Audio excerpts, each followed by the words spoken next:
ह्रीं श्रीं क्लीं ऐं अरं वं वं वं सं तं पं वं वं वं वं वं वं पं पं वं तं पं पं झं झं झीं झीं झीं झीं त्रं त्रं श्रीं श्रीं द्रव द्रव ॐ नमो अर्हते भगवते श्रीमते जलेनाभिषेकं करोमि स्वाहा। ॐ नमः सिद्धेभ्यः ॐ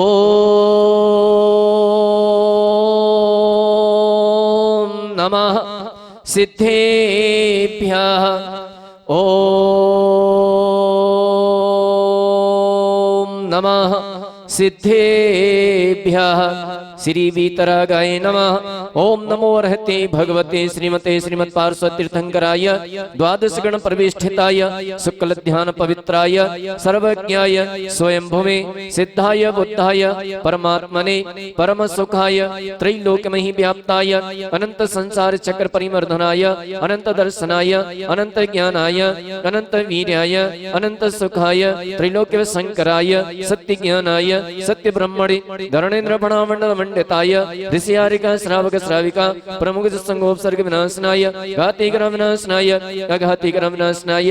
चक्रवर्ती श्री विपिन सिंघई विनीता जी सिंघई देवमानसी समस्त परिवार सौदरविंद सिंघई विमल कुमार जी सुनील सिंघई जी समस्त परिवार शांति धारा करता श्री प्रेमचंद जी इंजीनियर पंकज जैन सरोवर गनीमनी अशोक जैन सुनीता जी अंकित आसवी आद्विक आयसी समस्त आरएस परिवार श्री भागचंद जी मैना जी दबी विजय संगीता संचित नमित केकड़ी परिवार श्री जिनेश जी भंडारी के स्वास्थ्य लाभ हेतु धरती रक्षिता आरोग्यार्थम समस्त इंद्र इंद्राणी समस्त मंडलेश्वर महामंडल सकल समाज सब परिवार से सब दोषन माई जात मिनाई भूख सदाई मोय लागे सच्चे बाबर लाडो बहुधर थाल कनक भर तुम आगे। हे प्रभु अंतर्यामी त्रिभुवन नामी सबके स्वामी दोष हरो मेरी अरज सुनीजे वीर न कीजे न्याय करीजे प्रभु दया करो। जय जय जय जिनेदेव जय जय जय गुरुदेव जय जय जय जिनेदेव जय जय जय गुरुदेव जय जय जय जिनेदेव जय जय जय गुरुदेव। ओम ह्रीं श्रीदेव शास्ति गुरुभ्यः क्षुधारोग विनाशनाय नैवेद्यं निर्वमामि। प्रभु तोरण के रथ फेरो गिरा जुलवा के पीछे पड़ गए यो हो राजुल राजुल ओ राजुल राजुल ओ राजुल राजुल ओ राजुल राजुल ओ राजुल राजुल ओ राजुल राजुल ओ राजुल राजुल प्रभु तोरण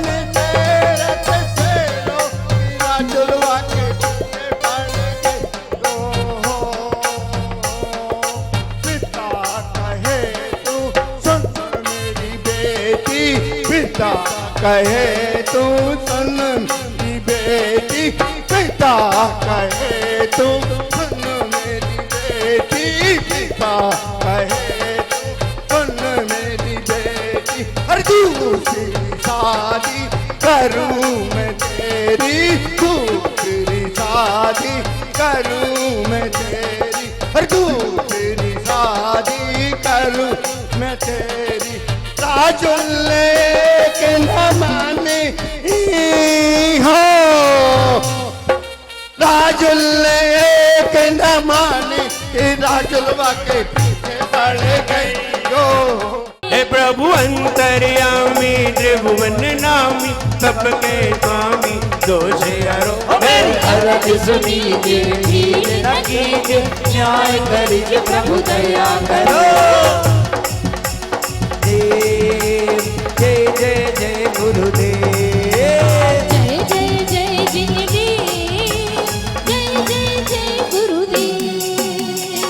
परिप्रकाशक ज्योति अति भगतम करगी सो पूजो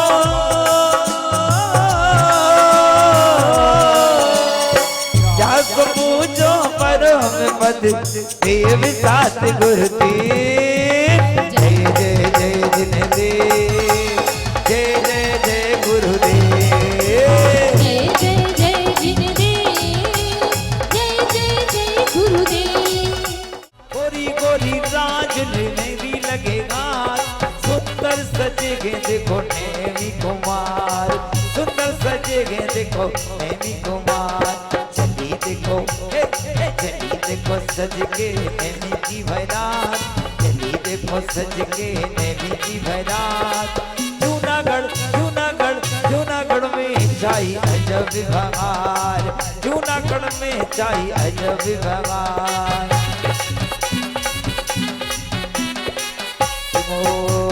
मोरे ने मीनात मगराज आज बनना बन आए री मोरे ने मीनात मगराज आज बनना बन आए री नेमी बनना बन आए री नेमी दूल्हा बन आए री झुमके पीछे 56 कोड़ी यादव पीछे 56 कोड़ी यादव संग में किसन मोरारी री मोरे ने मीनात मगराज आज बनना बन आए रे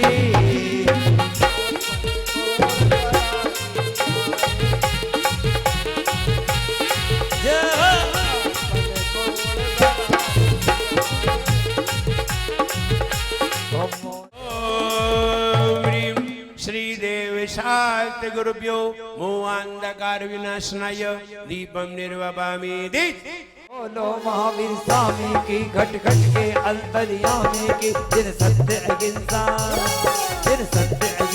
विसारा और पाठ दया का सिखलाया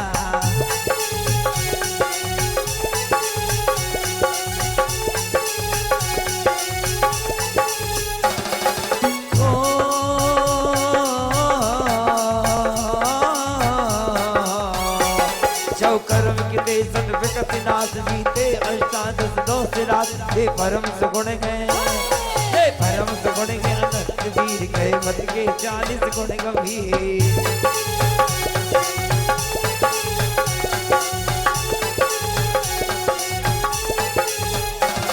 सब समोतरण मां अपार सब इंद्र नमत कर शीश दार दे भागी देव देव अरे हंस देव बंदो मन बद तन कर सुते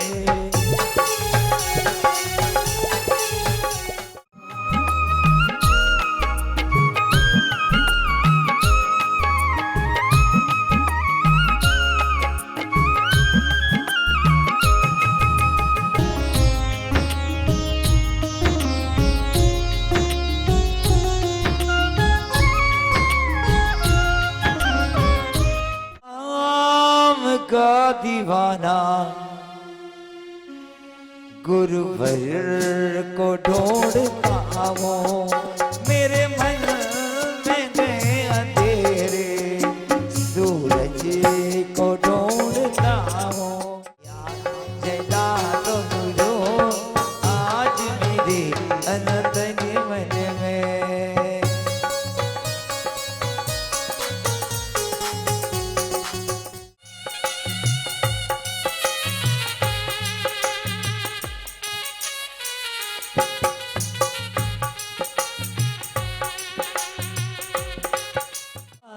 धन भागे हमारे मैंने गुरु जी के चरण पखारे धन भागे हमारे धन भागे हमारे मैंने गुरु जी के चरण पखारे धन भागे हमारे सारे देवा से हमें तार देवा सारे देवा भगवान मैं चंदन लेकर के आया हूँ चंदन शीतलता का प्रतीक है और हमारा मन भी शीतल हो और हमारे विचारों में भी शीतलता आए, सुवचन जिनके आपके वचन हमारे मन में आए, इसलिए हम ऐसा चंदन लेकर के आए हैं जो हमारे मन को और तन को शीतलता प्रदान करता है, इसलिए वो चंदन लाया हूं। तीसरी द्रव्य पे क्या आ रहा है? अक्षत। अब देखिए, संसार ताप विनाशनाय, संसार के जो विचार थे वो हमें दुख दे रहे थे, हमने संसार के विचारों को त्याग करने के लिए क्या चढ़ाया? चंदन। और संसार का विचार त्याग करते ही आप जो तो बताओ, संसार के विचार त्याग क्यों किए? क्या पाने के लिए?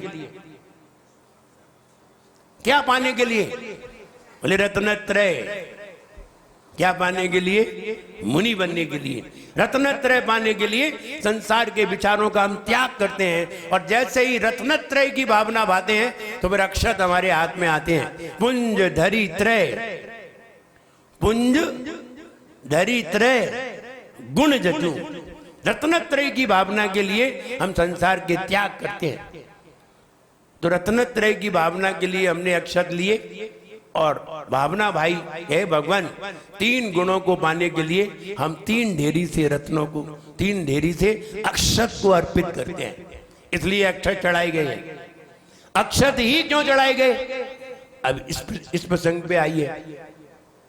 नंबर 1, चावल बीज नहीं है, चावल दोबारा उगता नहीं है, इसलिए हे भगवान मेरा संसार में दोबारा उगना ना हो, हमारा संसार में दोबारा जन्म ना हो, ऐसा पद हमें प्राप्त हो जिसका कभी क्षय ना हो, इसलिए अक्षय पद प्राप्त नहीं।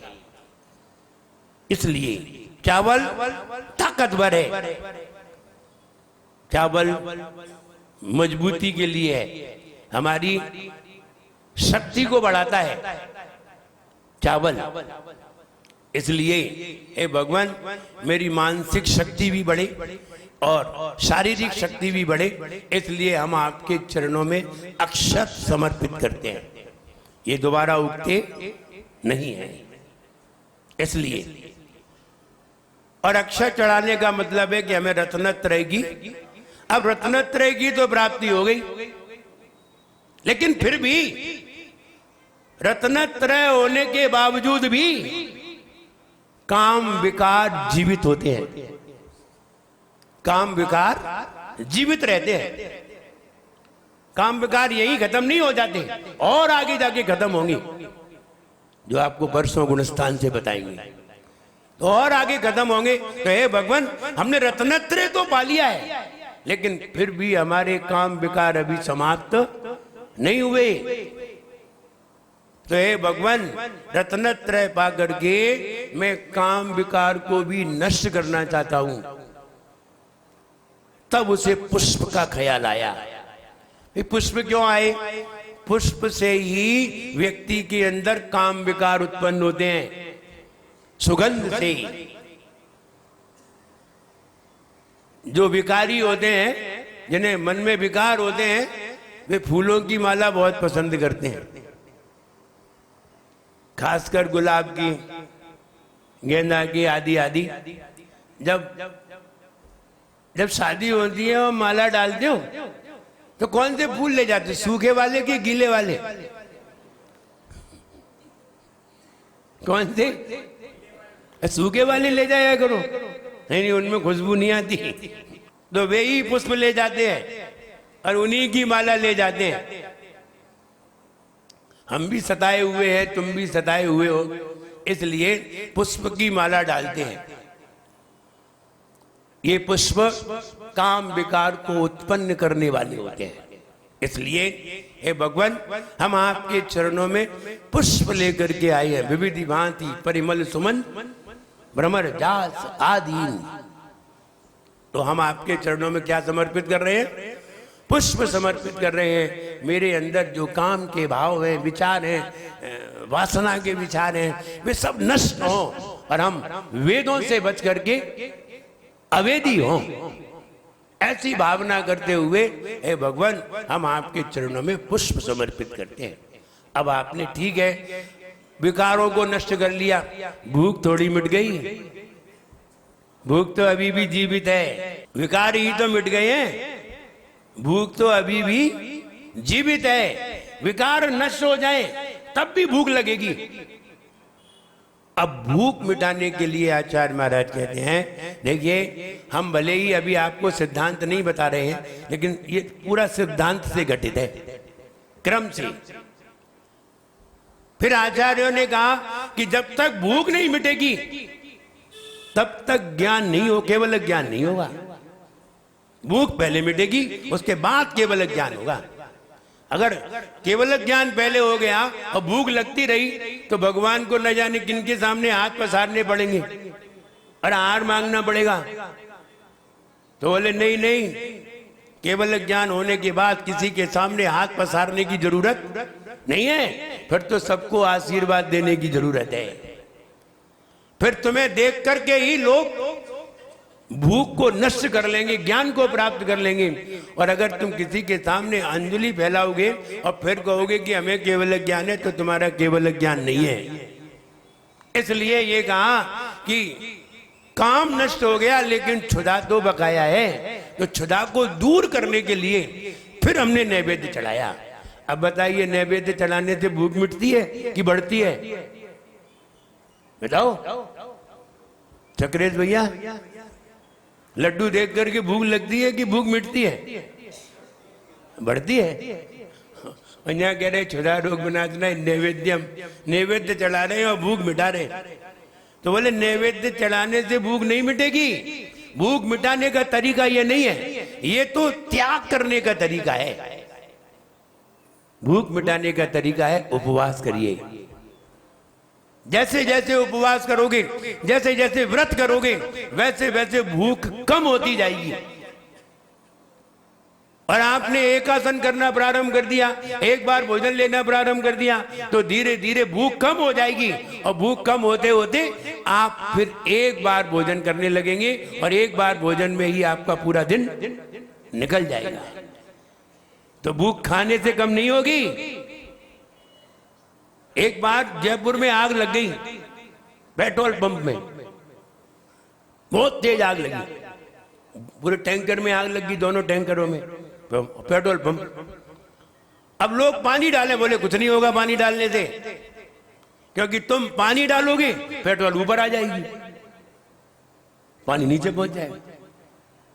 ये शायद 2008 की बात है, जब राजस्थान में ही थे, 2008 की बात है। तो अब वो बोले पानी डालने से होगा क्या, हम पानी डालेंगे तो पानी चला जाएगा नीचे, पेट्रोल आ जाएगी ऊपर, आग तो लगी रहेगी, तो दमकल बुलाना बेकार है।